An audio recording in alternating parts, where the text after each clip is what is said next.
Welcome to our house. This is the Screenplay Podcast. I'm your host, Evan Grenis, and with me as always is PGA Tour player Andrew Novak.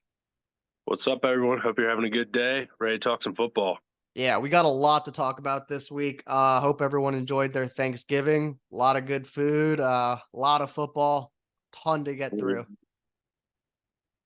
Don't forget to follow us on Instagram, TikTok, and YouTube at Screenplay_podcast. New episodes every Wednesday. Before we get into any games, I mean, the biggest news coming in the past couple days was Frank Reich fired from Carolina. We're not going to go through this game just because it's Panthers and Titans. I don't really see a reason to talk about No, it, but please don't. I already had to yeah, live through it. yeah. But Frank Reich is fired. You're a Panthers fan. Tell me your Yeah, thoughts. yeah. It needed to happen. Reich was a mess. The offense, which he's an offensive guy, was a mess. He had the play calling, gave it up, and then took it back. It's been bad the whole time. Didn't matter. So yeah, it needed to happen. But the root of the issue is not Frank Reich. This goes way deeper than Frank Reich. This goes way deeper than firing Deuce Staley, way deeper than firing Josh McCown. This is not that. This just boils down to pretty much everything that David Tepper has done since he has taken ownership has gone wrong. He has whiffed on hire after hire. There's been mismanagement.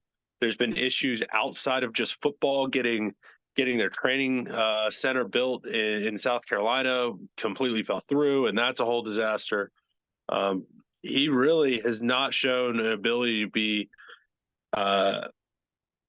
a winning owner, an owner of a team that can bring success.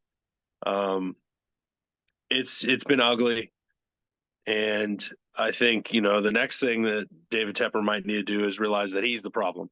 And I don't know if that means that he needs to step back, delegate that to someone else, but it's been rough in Carolina, and really the end is not in sight. They don't have their own pick this year.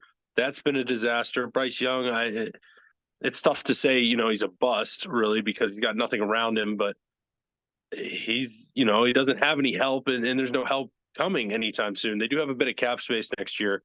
But the Panthers are going to be looking at some losing seasons for multiple years in the future. It's not an appealing place to try and bring a head coach in. So it's not like you're going to go out and grab like a Ben Johnson or something, No, because I wanted why to would get on Ben? that. I mean, Why? this is your fifth coach in the past 5 years. And if you count Yeah, interim coaches, I mean, you're even more. Like, no coach with choices is going to want to come here. It's not an right. attractive job at all. If I told you that, like, a top company out there has gone through 5 CEOs Yeah, in 5 years, you're going to be like, well, hell, that's not a job I want. Like, I'm no. probably going to be the next one gone. So they're going to end up with a guy that has limited to no choices, and you might Yeah. see the same type of results. But yeah, this is I think a little No, more than a coaching problem there. no, top candidate is going to want to come take a coaching job working under Tepper, which he's proven to be, not a great decision maker, and a franchise that doesn't have a great fan base as far as, like, it's not an exciting like game day atmosphere. Fans don't show up. It's very much fair weather. They do have a good, a solid rookie quarterback, and Bryce is starting to look better. He had a pretty decent week this week, I thought, but with minimal pieces around him and limited draft capital. Like, there is not much good like going forward with this Panthers team. There's nothing to really attract someone. So yeah, it's a mess. It's going to be a mess. It's super frustrating for us Panthers fans because we understand, like, this is not like progress forward. We figured it was going to be a rebuild after the Cam years, but this rebuild has gone nowhere. We're nowhere in a better spot than 5 years ago. It's so frustrating. And Yeah, as a hopefully Panthers we get fan some for you, leadership I in can there. I can just hear it in your voice. You have a ton to say about it. It's just, yeah. I mean, the sad thing is with the Panthers fans, it's not so much anger. Like, we've seen with the Steelers fans how frustrated and mad they were at Matt Canada, and there is definitely some of that at Tepper, but like, there's a little bit of apathy, man. Like, the Panthers fans, like, they're just tired, and like, I don't think they like really care as much. Like the Steelers fans were like ready to like literally kick Matt Canada out of the state, but I don't know. Like, definitely there's some hate from the Panthers fans for Tepper, but like, it's just, I don't know. It's so frustrating. I just want them to be good. I want them to hit on some decisions, and it's just not happening. Yeah. All right. Let's move on to Monday night. The Bears beat the Vikings 12-10. Nobody wanted to win this game. Absolutely nobody. It was a tough watch, honestly. It was just a turnover friendly game. 6 turnovers in this game. Dobbs had 4 interceptions. I'll say one of them probably wasn't his fault, but still, four interceptions is 4 interceptions. It shows why he's a backup quarterback. I think, when he first got to the Vikings, they kept the playbook simple. They knew what he could do and they stuck with him with that. And now, a couple weeks in, they maybe opened up the playbook a little bit more and started to get a little more complicated. And that's where some of these problems are arising. They kind of need to go back to, I think, what they were doing when he first got there. Just keep it simple, keep to what he can do, not making it too crazy. Yeah, I mean, just a lot going on. 4 interceptions, inexcusable. But I think the main point that we took from this game, I don't know about you, but me for sure, is that Fields is not the guy. He had 4 turnovers given to him, and he could not produce a single touchdown. Yeah, it was a weird game plan they called. A lot of horizontal passing. They threw just literally a wide receiver screen pass, probably 10 plus times last They night. I swear. actually, so Fields threw 27 passes last night. Yeah. 15 of his passes were at or behind the line of scrimmage. Mhm. They don't trust Justin Fields to throw the ball downfield. Mhm. He had one throw on Monday night of over 20 yards, and it was like that last play of the game when he hit DJ Moore. Yeah. And that was only because they have to do that. They're losing. They Mhm. have to push the ball downfield. There's 1 minute left. There's no choice. For in the 4 quarters, they just don't trust him to throw the ball downfield. He had 2 turnovers in that fourth quarter that kept the Vikings in it. Fields has 35 fumbles in 35 games. This guy cannot hold on to the ball. I mean, he had 4 turnovers given to him. They scored no touchdowns. They scored 12 points. The coordinators don't trust him to throw the ball down the field. I mean, is he a bad quarterback? I don't know. Is it working in Chicago? Absolutely not. If Chicago gets that first overall pick from Carolina, how could you not take Caleb Williams on a rookie clock? Don't have to pay him. Obviously a better quarterback. How could you not take him at this point? Yeah, I agree with you. I think they go quarterback, especially with that first pick. I mean, it's looking pretty likely that they're going to get one from Carolina. There, it really is weird. Like I do think at one point in time in the game they had more yards after catch than actual receiving yards. So it literally was just horizontal passing. But there was a play early, like first quarter. I think Mooney was running free, intermediate pass, like nobody even guarding him, and he missed him. Like it's just if you can't throw the ball in the NFL, you can't play quarterback. Like I don't care who you are, I don't care how dynamic you are as a runner. It's just you can't play quarterback. Yeah. So, And I mean, like, Chicago drafted Mitch Trubisky, and everybody in the world knew, including the Bears franchise and the fans, that they were going to move off Mitch. They didn't like him. He wasn't good.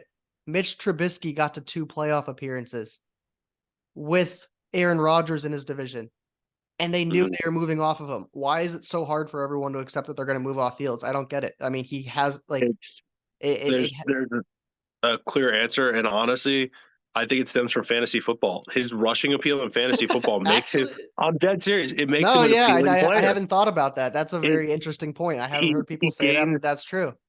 he Yeah. gains a lot of fans based on what he's done in fantasy through his rushing side, especially with the explosion games he had last year. He he generated a ton of buzz for himself because of that, because he was putting up these massive weeks. He wasn't really doing anything crazy special in those games other than he was running for 150 yards and multiple scores, and he's dropping 30 something fantasy points for people and they're loving it. Yeah, I mean, he was Outside of in that, he all wasn't. likelihood, he's probably drafted your 5th or 6th quarterback in your fantasy leagues, just based off last year's numbers. Yeah.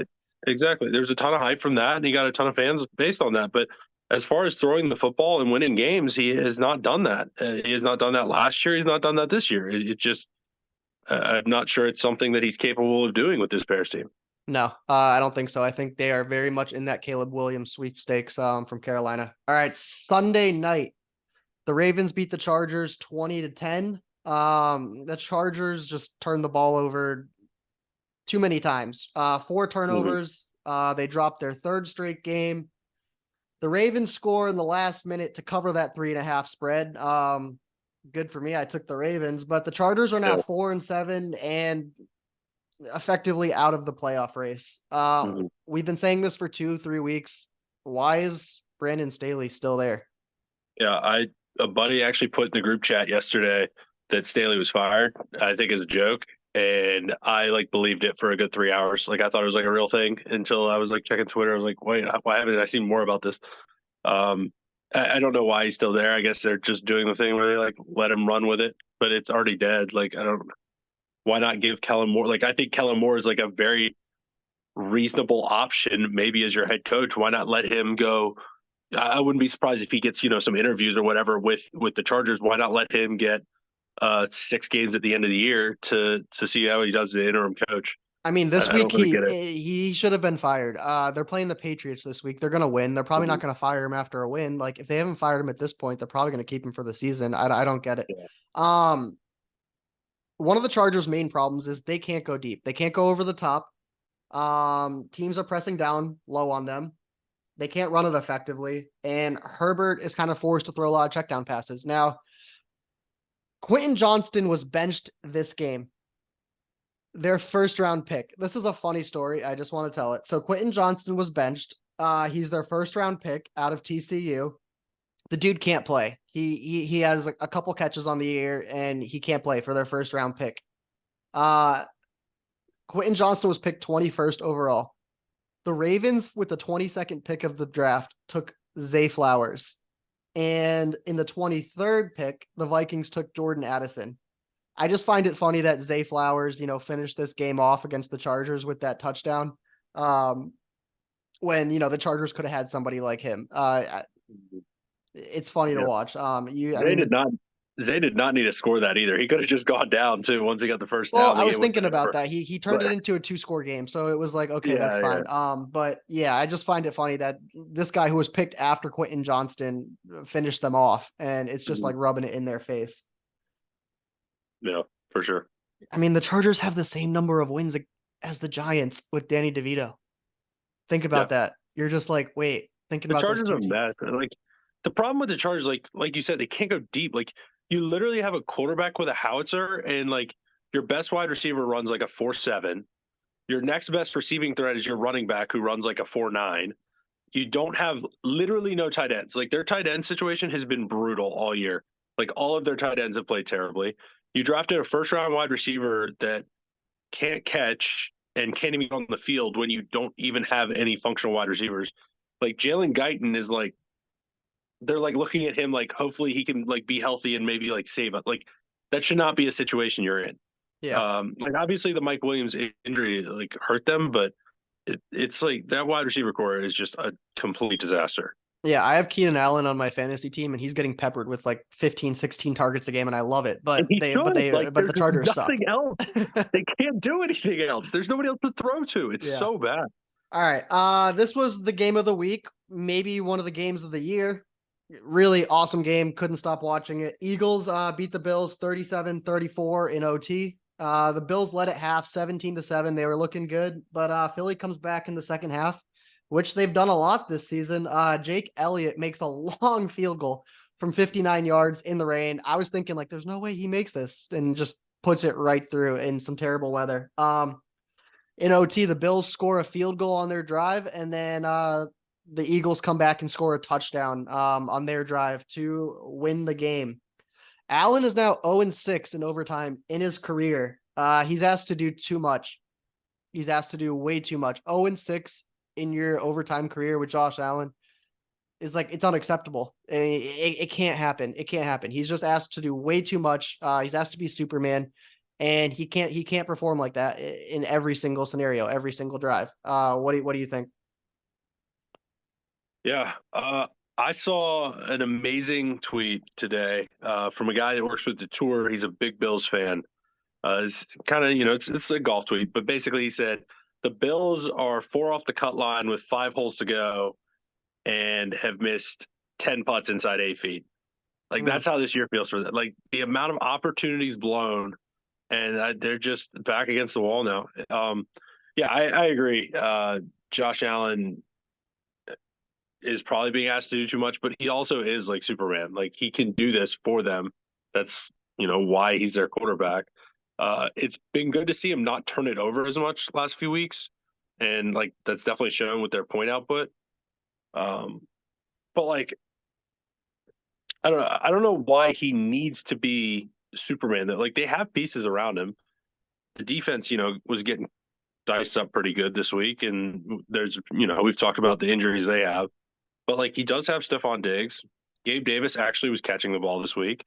Khalil Shakir's been decent. Like Don Kincaid, James Cook, like they have guys on the team, but like it's a better situation than like what we were just talking about with the Chargers.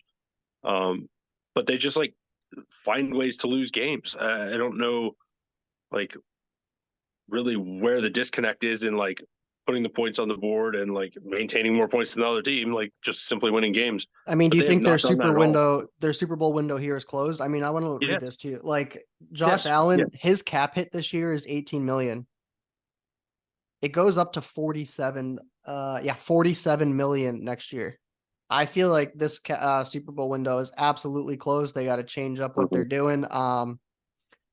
Something needs to happen. I mean, if you look at the box score from yesterday, if you just look at the box score, sorry, not from yesterday, from this weekend, you would think that the Bills won this game by 20 points. They had 130 more yards than the Eagles. They had 150 more pass yards. The Bills converted 13 third downs. The Eagles converted 4. The Bills had 1 giveaway. The Eagles had 2. The Bills led time of possession by 15 minutes. I mean, the Eagles are just really winning any way possible, winning ugly, winning big. Mhm. They're a good team, and yeah, the Super Bowl window for the Bills is, I think it's closed. I would agree. What do you think about Hurts though? Are we undervaluing Hurts? He is crazy good. Hurts when trailing in the second half for OT, his stats are unbelievable. 67% completion percentage, 10-0 touchdown to interception. Where do you have Hurts in your QB ranking? I think Hurts is. I think it's very fair to have Hurts like literally that top tier. I have Like him top. I'm okay. I'm okay with having Mahomes like as his own tier, and like currently with current quarterbacks, like I'm okay having Mahomes as his own tier, but Hurts would be in the tier directly beneath that. Like he like if you want to combine them in the same tier, if you're doing like a 3 or 4 man tier with like those two and Josh Allen, whatever, I'm fine with that. But like Hurts is really good, man. Like I know he has a lot of help with him, weapons around him, but what he does with this team, winning football games as a leader, he's won in the playoffs, had an unbelievable performance in the Super Bowl last year. I know they lost, but he's really done it all. He's won at an incredible rate as a starting quarterback, and he does everything they ask him to do. Yeah. I mean, I think everyone obviously has Mahomes 1. I have, Burrow 2, but Mhm. then right in that 3 spot, Allen, Jalen Hurts, Herbert. Yeah, I think he's right there, like you're saying, in that tier, Mhm. right below Mahomes. See, see, I would probably have Herbert in a tier beneath. I'd probably be like Mahomes, then Burrow, Allen, and Hurts would be a tier, and I'd actually probably have Herbert beneath that. Okay, fair enough. Yeah, I But can see that. All right, let's get into the Thanksgiving Day games. We had 3 games. We'll start off with that morning one. The Packers beat the Lions 29-22. This was really the only Thanksgiving Day game that was close, I guess, score-wise. Um, the Packers took an early surprising lead. Started off the game with a deep throw to Watson. They're showing trust and love. The Lions tried to make a comeback, but it couldn't be done. Just the fact that the Packers came right out of the gate and took a 40, 50 mhm. yard shot to Watson right there shows me that Love is progressing and they're building trust in him. The past couple of weeks we've seen some good stuff out of him now. What are you seeing? Yeah, I agree. Like we talked about, or I talked about it earlier this year. Like watching the Packers games, like watching their offense on the field was just brutal. Like there was no creativity. They weren't doing anything special. They'd run the ball on first and second down, and then hopefully hit a pass on third down. They like weren't really functional as an offense.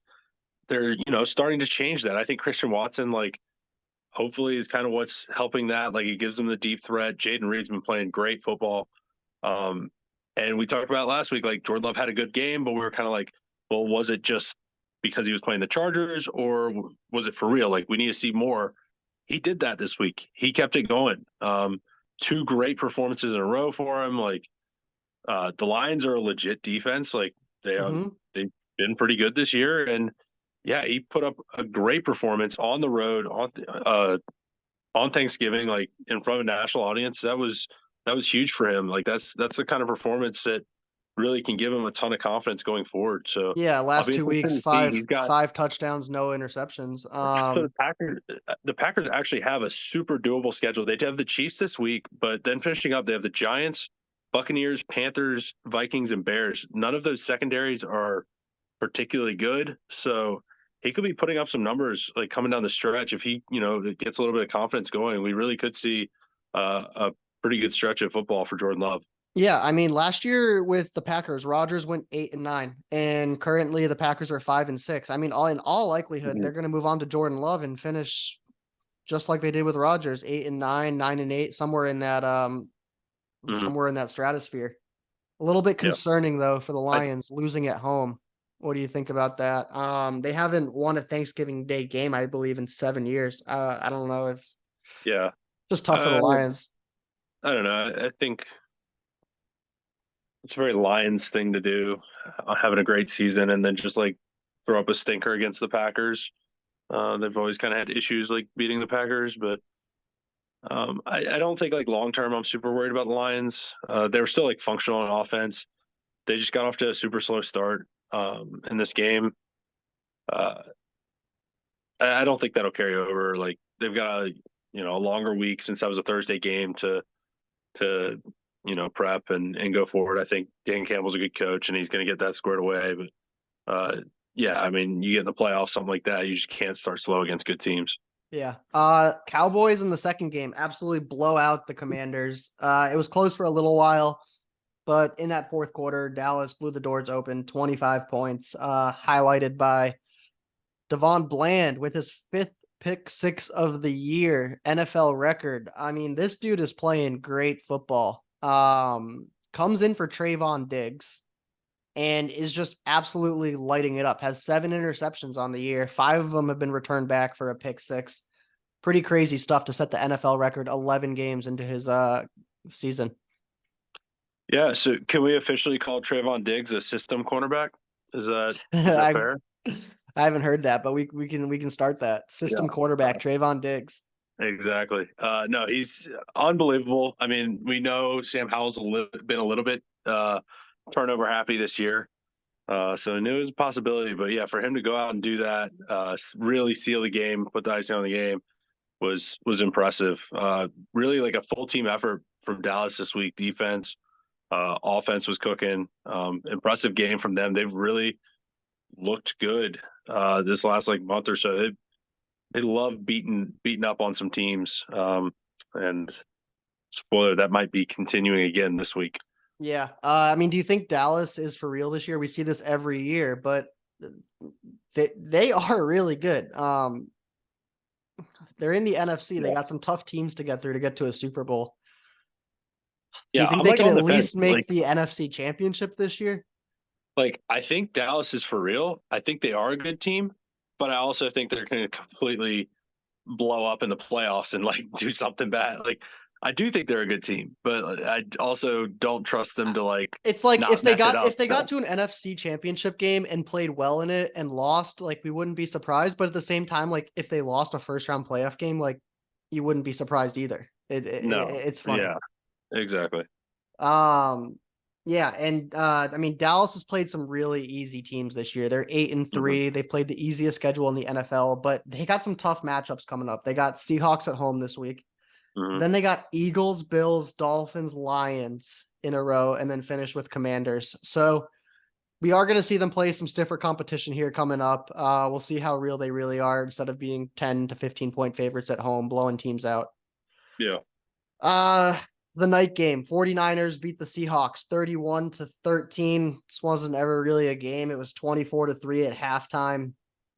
Honestly, not a whole lot to speak of. Not the most exciting game. I think the biggest talking point here is that 49ers and Eagles have a big matchup coming up this week. Another game of the year. Everyone's going to be watching it. Could go either way game, but the top two teams in the NFC about to face off. Yeah, this game against the Seahawks was literally like the perfect Kyle Shanahan script game. Like, they got up early, they ran the ball, the other team never really had a chance. The defense was getting after them, and they just leaned on them the whole game. Game never really felt close, and they just were in complete control the whole game. That's kind of the team that the 49ers are when they've got their guys healthy. They've done this to many teams throughout the year, other than that, 3-game little skid they had when they had some injuries pile up. They really have looked like maybe the most complete team.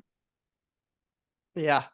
All right. Black Friday. I think this was the first Black Friday game in NFL history. The Dolphins beat the Jets 34-13. The game was close for a little while. The last 2 minutes of the first half were absolutely insane. It was crazy. Tua threw 2 interceptions in 2 drives. And then to finish, Tim Boyle finished the half. Tim Boyle threw a Hail Mary, which, a lot of teams do when there's no time left. But the Dolphins picked it off and ran it back 99 yards for a touchdown to go into the half with a 17-6 lead. The look on Robert Saleh's face was just like, I'm so done with all of this. This is embarrassing. This is bad. I don't even want to be here. He looks like you're on the golf course and like you're 3 over through 3, and he's like, I don't want to be here anymore. Like, I was watching the game with my brother, and like they were about to do the Hail Mary, and I was literally like, this would be so Jets for them to hit this Hail Mary and have like negative yards of offense before that play and be leading at halftime. And of course, then they returned it for a touchdown. I was like, actually, wait, that might have been more Jets thing to do. Yeah, and but, if the Jets are down 11 points at halftime, the game's over. Like, they're not coming back from that. They can't score. Yeah, no. Yeah. The Jets' offense it's disgusting. They had 6 drives in the first half. 5 of them ended in punts. 47 yards in the first half.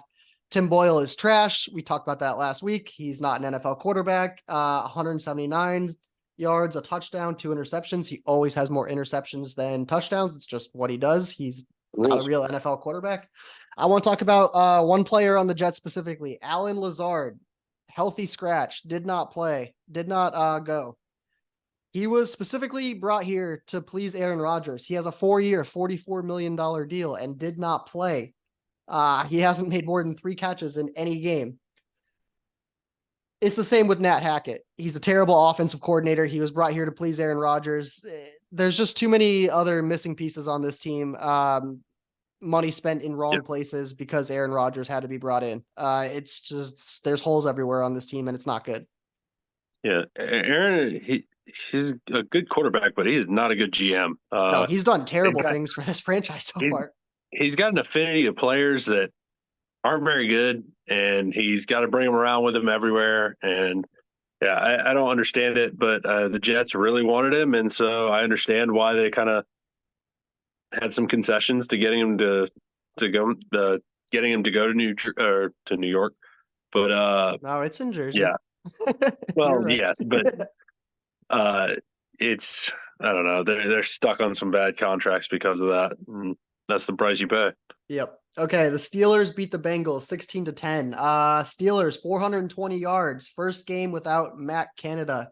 This was the first time they've gone over 400 yards in 59 games. They still scored 16 points. Like, to be honest, I don't even care that they put this many yards up. You scored 16 points against Jake Browning. Like, they still went 1-4 in the red zone. I'm not a Kenny Pickett fan. Like, I think everyone's like overhyped. Like, Matt Canada's gone. Like, now our offense is sick. It's like, you still scored 16 points. Like, I need to see. I don't care at all. I need to see so much more than 1 week of putting up 16 points against Jake Browning. What do you think? Do you think that's going to be for real the rest of the year, or what? This is what the Steelers do. It's doesn't matter how many yards they have, doesn't matter how many yards the other team has. It's going to be a close game, and nobody's going to score more than 20 points. That's just the rules, and you play it like that. Yeah, it is very funny to laugh because at the whole they finally got more than 400 yards literally the game after. But this Bengals defense is really struggling right now. Like they're kind of giving up yards to everybody, especially tight ends, cooking them. It was good to see Freiermuth come back and put up some good numbers for the Steelers. And that is a piece of the offense that will really help. Pickens, is one of their better wide receivers, but he really only works on the outside of the field. Deontay's got all kinds of issues going on right now with some drop issues, some attitude issues. The vibes are all off there. So Freiermuth coming back and being healthy and being able to actually attack the middle of the field because they don't have anybody else to do that right now will hopefully open up some things for this offense. But I don't think it's going to be like a high-powered offense ever. Like they're going to have to rely on their defense. They're going to have to just like win ugly, like run game, Jalen Warren, Najee Harris, and hope that like Kenny doesn't turn it over a bunch. Yeah. I mean, the Steelers are 7-4. Their schedule coming in is so easy. I'm looking at this. Yeah. They're playing the Cardinals, the Patriots, the Colts, the Bengals again, the Seahawks, and the Ravens. They're probably going to win at least 4 of those. They're going to be 11-6. They're going to make the playoffs. Yeah, I don't know what they can do in the playoffs. They got a good defense. That's it. Yeah, they're going to have a good record, but I just don't see them as like a contending team at all. Yeah, it's hard to see them finishing worse than like 10-7 with that schedule. So yeah, they probably are a playoff team, and yeah, they probably are a first round bye for whichever team, whichever AFC team. If you can score more than 17 points, you can beat the Steelers. Yeah. So yeah. Broncos beat the Browns 29-12. Hottest team in the AFC right now. 5-game win streak.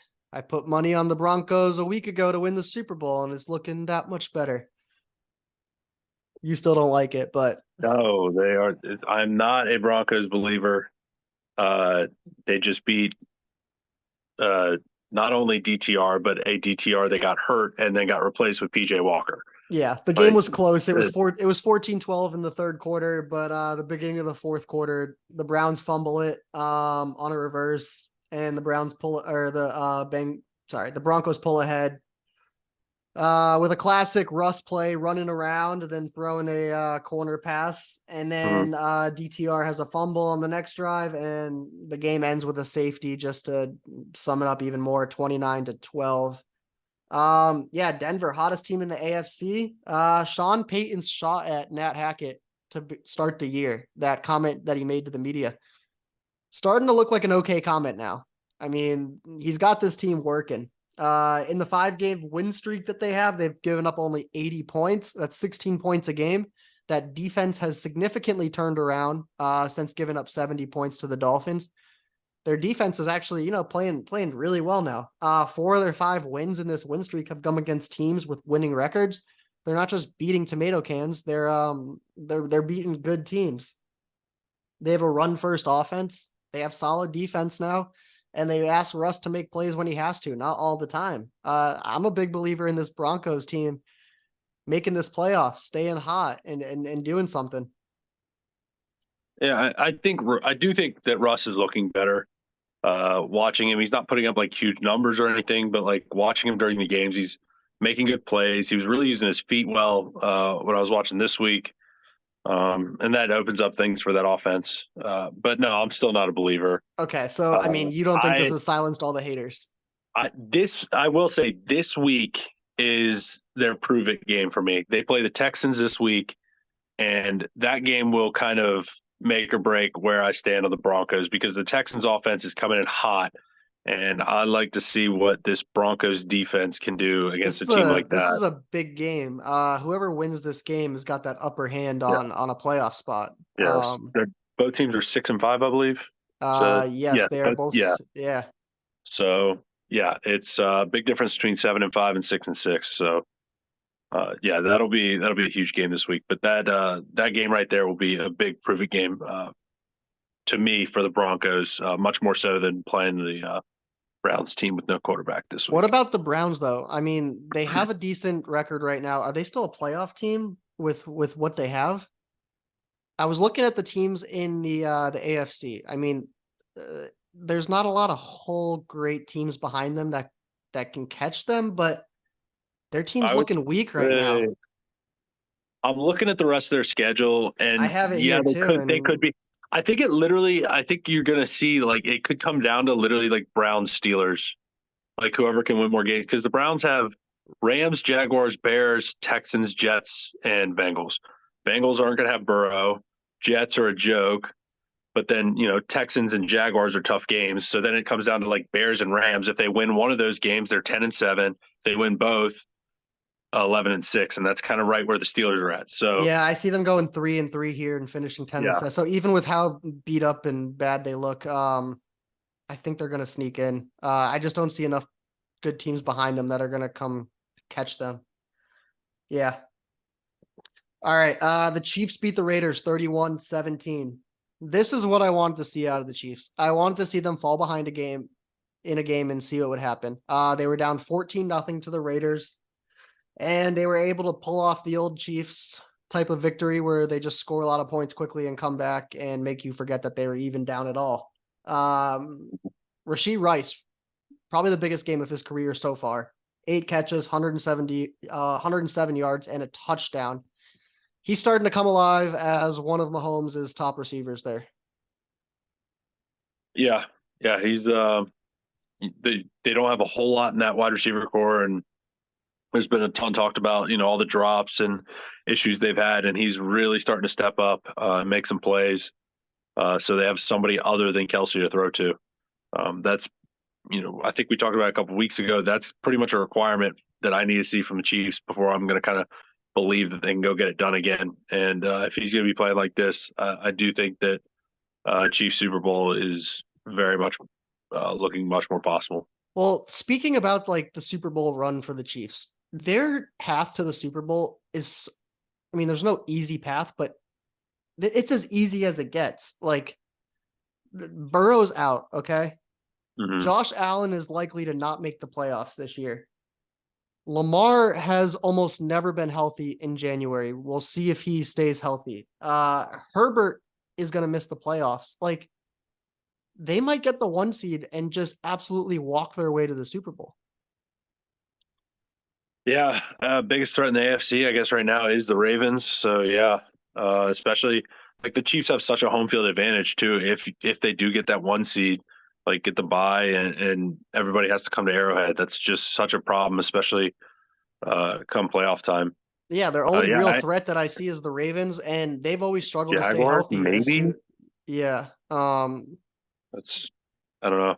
But as far as an easy path to the Super Bowl that I've seen in a while, that's it right there. Yeah, I don't know if they're I gonna mean win it it's this year, but yeah. I guess Jaguars could be a minor threat, and then I've been a little bit more of a Dolphins believer than you, but I'm starting to Dolphins be a Dolphins believer now. Now that Jalen Ramsey's playing well, I see a little more out of that defense. that that Jalen Phillips injury though is not to be slept on. He has been playing some really good football up until then, and that's really going to hurt them pass rushing wise.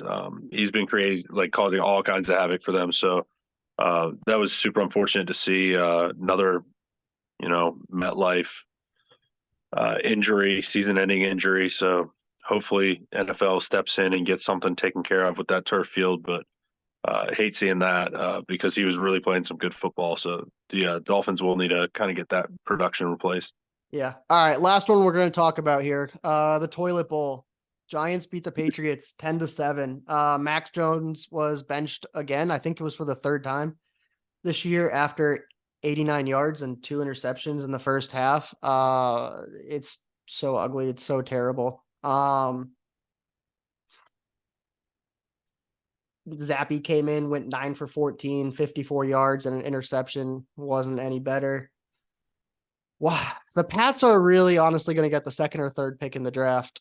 What do you think? What would you do? Are you taking a quarterback? Are you taking Marvin Harrison? If you take a quarterback, like who's he going to throw to? If you take Marvin Harrison, like who's going to throw to him? Like what are we doing here? Like Yeah. I sent a group text to my fantasy group. We're all pretty much all Patriots fans, and I was like, yeah, it looks like we're pretty locked into Drake May, and everyone basically said back Drake May is not it. And I'm like, all right, then what are we doing? Like, I mean, if Caleb Williams goes one, you're pretty much looking at Drake May or maybe Jaden Daniels from LSU. Um, if they don't like either of those, like you're probably like not going to have good options at quarterback. Maybe if Kirk hits the market, I know they're talking about he wants to stay in Minnesota. Like maybe if you grab Marvin Harrison and then Kirk hits the market, you grab him. That could be a decent combo. Uh, but I think the best interest for the Patriots is to go grab their guy for the future. I'm guessing that's probably going to be Drake May. Uh, but yeah, that'll be their call. Patriots do tend to kind of do counter picks in the draft, but I would not be surprised to see them grab Drake May at all. yeah. So the Patriots did have a field goal to tie this game. It was like a chip shot. It was like 33 yards or 35 Yeah, yards. Their fourth round that was pick, all by good. the way, a kicker. Mm-hmm. If you pick a kicker in the fourth round, don't miss that field goal. Also, Yeah, I'm thinking to myself, maybe they missed it on purpose. Like honestly, like that wouldn't have surprised me if they missed that kick on purpose. Like it was such they a bad kick. It wasn't even close. It was they immediately missed pulled. the kick. They And missed the kick and they cut to Belichick, and I was like waiting for him to do like the little smirk when like like, I thought he might have been able to, like, oh I man, mean, he's your fourth round pick. Like the dude's got to be good enough to hit that. I'm honestly thinking there was a yeah. greater than 50% chance that they were like, you missed this kick or you're off the team. Like I don't, Mhm. I think they did it on purpose. Yeah. All right. Who's your coach of the year pick right now?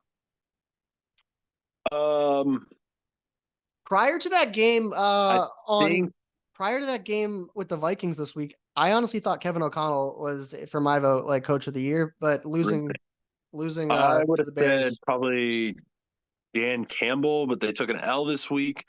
So I think that so just Yeah, Dan Campbell is leading the I odds think right now, but in just your mm, opinion, no odds. What do you think? I think Dan Campbell or maybe Mike McDaniel. McDaniel, like that offense with what they've done this year. Um, Understandable. Yeah, I think like he could be up there. I think, and then Uh, the only other option is D'Amico Ryan's. yeah, But yeah, I was going to say sneaky other pick there, but yes.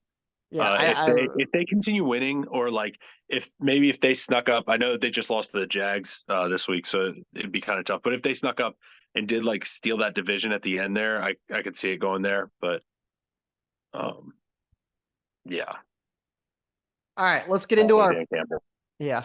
Let's get into our power rankings. At number 10, Buffalo. They have some struggles, but they just pulled the number one team into overtime. They're a good team. Allen leads the NFL with 24 touchdowns. They're just not buttoned up. Again, almost beat the number one team, took them to OT. At 9, we got the Steelers, 7-4, first 400-yard game since Matt Canada is gone. Their defense is great. I really don't like Pickett, and I don't like the offense, and they got some red zone struggles. At 8, Miami, 1-3 against teams that are 500 or better. Tua under Mike McDaniel, though, is 16-8 with a 104 passer rating. They have weapons. They're definitely a playoff team. They're fast. They can score a lot of points. At 7, we got Lions. Great O-line. Goff has been very sloppy in the past 2 weeks, though. I believe he has 6 turnovers himself. They're not great in the secondary, but they are the number 2 offense in the NFL. At 6, we got the Jags, the least penalized team in the NFL. They're 6-0 on the road, only undefeated team on the road. And they got a clever offensive coach. At 5, we got Dallas. They crush teams that they are supposed to beat. They have the easiest schedule played thus far. Their schedule toughens up the next few weeks, so we'll see that. Dak and CD have been absolutely great together. At 4, I got Kansas City. Rashee Rice coming on strong. They showed they can still pull comeback wins when they have to. And they've played the second hardest schedule this year. At 3, we got the Ravens, number 1 rush offense, number 2 scoring D, very physical. Opposing quarterbacks versus the Ravens only have a passer rating of 72. That's the best in the league. At 2, we got 49ers, 8-1 with Trent Williams playing. tied for first with the best turnover differential in the NFL. They have the most weapons and seem to be the most complete team. And then at 1, we got the Eagles, 31 weeks in a row with the best record of the NFL, 7-1 in one-score games. Their O-line and D-line is absolutely great, and they can win ugly. Their one thing that is you can beat them over the top, but you can say that about a lot of teams. It's hard to have a bunch of good corners out there. All right, let's get into fantasy. Week 12 booms. I have so many booms this week. Big high scoring week. Yeah, I agree. I don't even know if we're gonna hit them all, but yeah, week 12 booms. Who you got? All right. I'm gonna start with the Thursday. Jordan Love and Christian Watson combined for great games against kind of subpar matchup. So I'll give them booms for their performances. 3 touchdowns for Jordan Love, 94 yards and a touchdown for Christian Watson. Really good seeing that. Not a surprise here, but Christian McCaffrey boomed against the Seahawks, 114 yards, 2 touchdowns, and then 5 catches for 25 yards. Just standard Christian McCaffrey stud performance. I'm going to go with Dak Prescott against the Commanders also. 331 yards, 4 touchdowns. He's been a machine for last month or so, really putting up some awesome performances and playing some really good football. I'm going to go, we touched on it earlier, Pat Freiermuth. He had 9 catches for 120 yards, I believe. Yes, 9 for 120. Good to see him back healthy and playing well. We are going to go with the Falcons, Bijan Robinson. He also had a great week, 2 touchdowns, 91 yards rushing and 30 receiving, rushing and receiving touchdown. Really cool to see him getting the usage that he deserves in Atlanta because Arthur Smith decided that wasn't a thing earlier on in the year. Then massive boom. This was a guy I highlighted last week in my starts. Don't be afraid to start him. Kyron Williams, 16 carries, 143 yards, and then 6 catches for 61 yards and 2 Yeah, you touchdowns. called that last week. Massive, You said he's gonna go off. massively. Yeah. Yeah, it wasn't like, a huge, tough call to make, but just he was coming off IR and maybe if some people were a little worried, don't be. Cardinals defense is a mess. So firing him up there was a great play. And then in that game of the week, Bills and Eagles, both Josh Allen and Jalen Hurts putting up huge numbers for your teams. Allen rushing for 2, throwing for 2, over 300 yards passing, 80 yards on the ground as well. And then Hurts 200 yards passing with 3 touchdowns and another 2 touchdowns on the ground as well with 65 yards rushing. Massive games for them. Yeah. We're gonna throw CJ Stroud in there, 30 points. They lost, but still had a big game. Keenan Allen, 14 catches. His target share is absolutely ridiculous the past few weeks. Isaiah Pacheco, 26 fantasy points, 2 touchdowns. I'm going to throw a couple defenses in there like I always do. Ravens D, 19 points. And big one of the week, Dolphins D, 24 points. Pretty easy to do when you're playing the Jets. Top 3 most important fantasy assets. We talked about this. Yeah. Christian McCaffrey, Tyreek Hill, and whoever's playing the Jets defense. Yep. So. Couple more. We got Tyreek Hill, 25 points, 102 yards. Nothing unusual there. Standard. Yep. Mike Evans, 25 points, 2 touchdowns.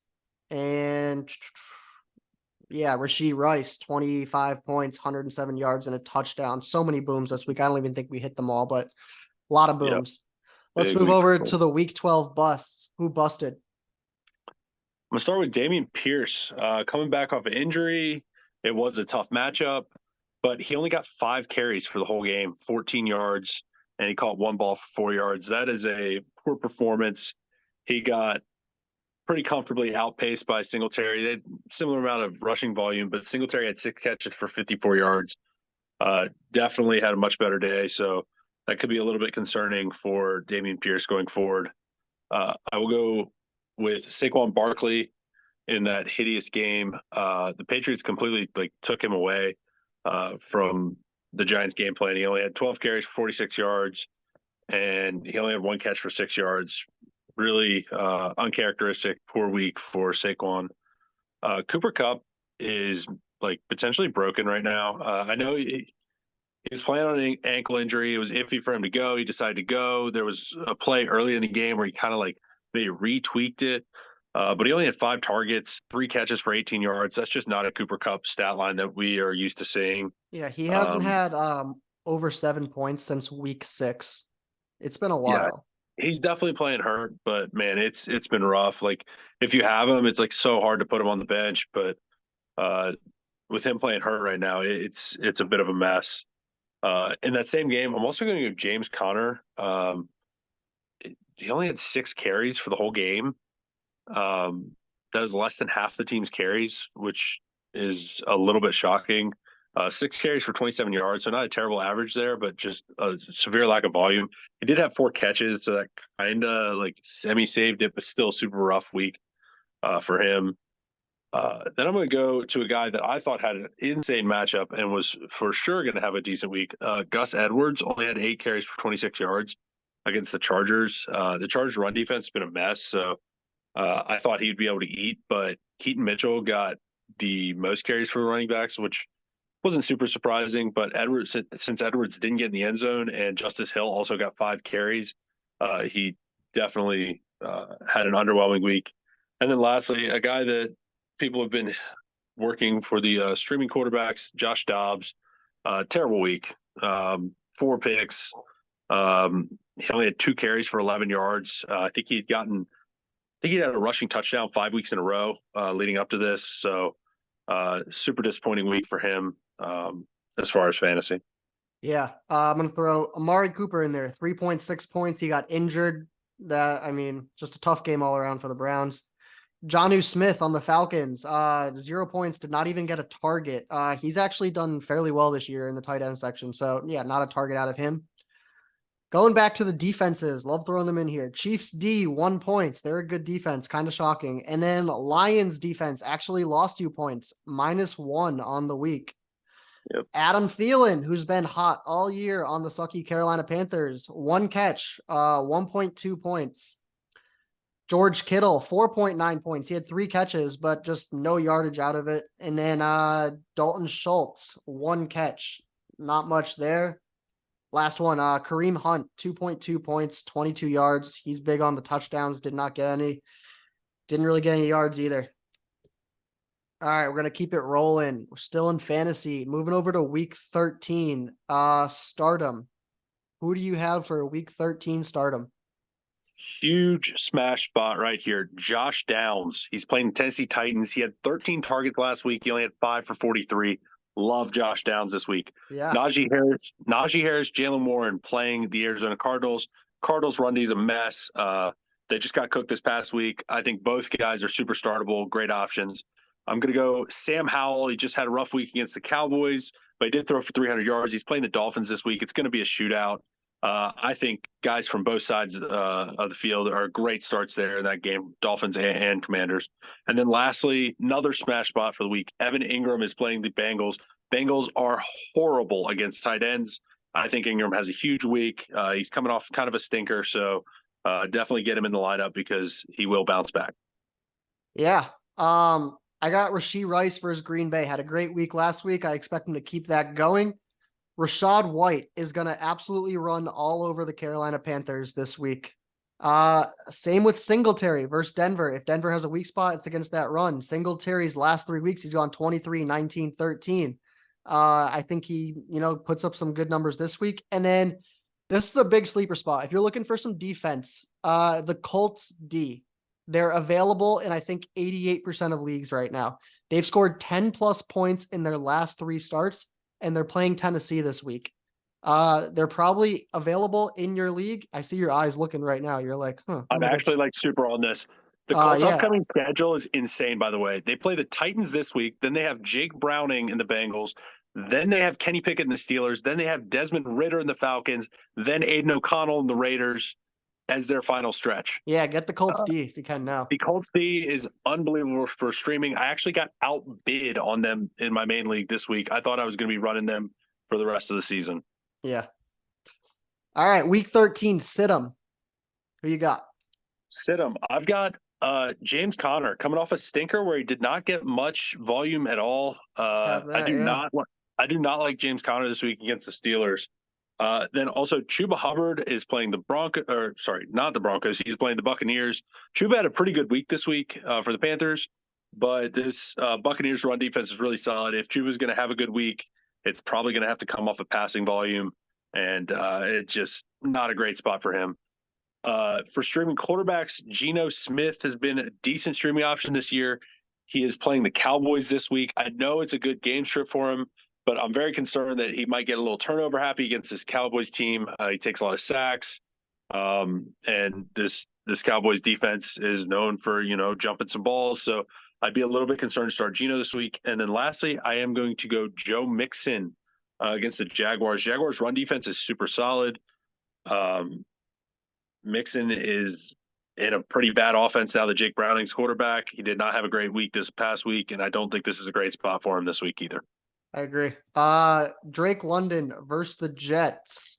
Do not like him in that spot versus a good D there.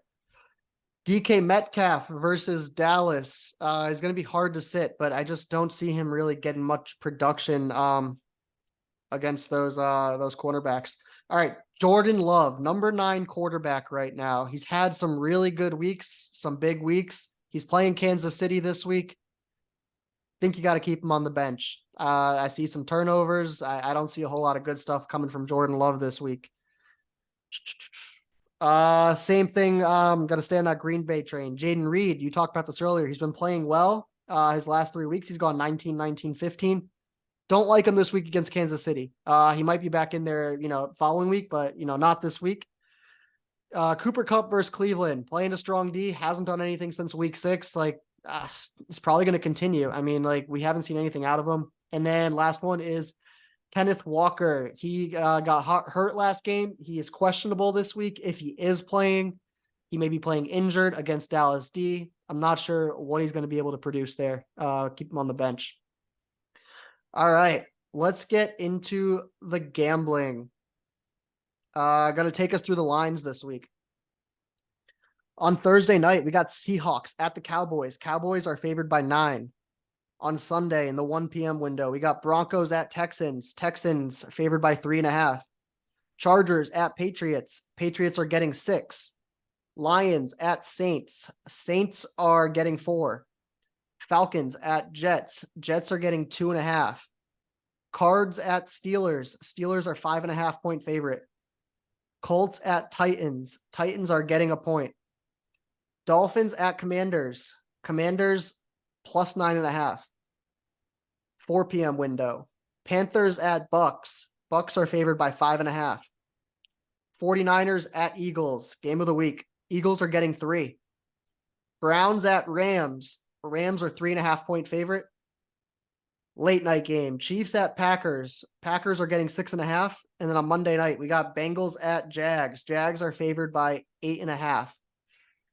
All right, on our bets last week. Actually, you know what? What's our before we do that, what's your must-win game of the week? What do you see in here? I think we talked about it earlier, but I'm going with that Broncos Texans game. Specifically, honestly, both teams, they're in the same boat. They're both 6-5. Huge game. Winner going to 7-5 gives them nice inside track to the playoffs. Falling back to 6-6 is definitely danger zone. So I will put that as must-win game of the week.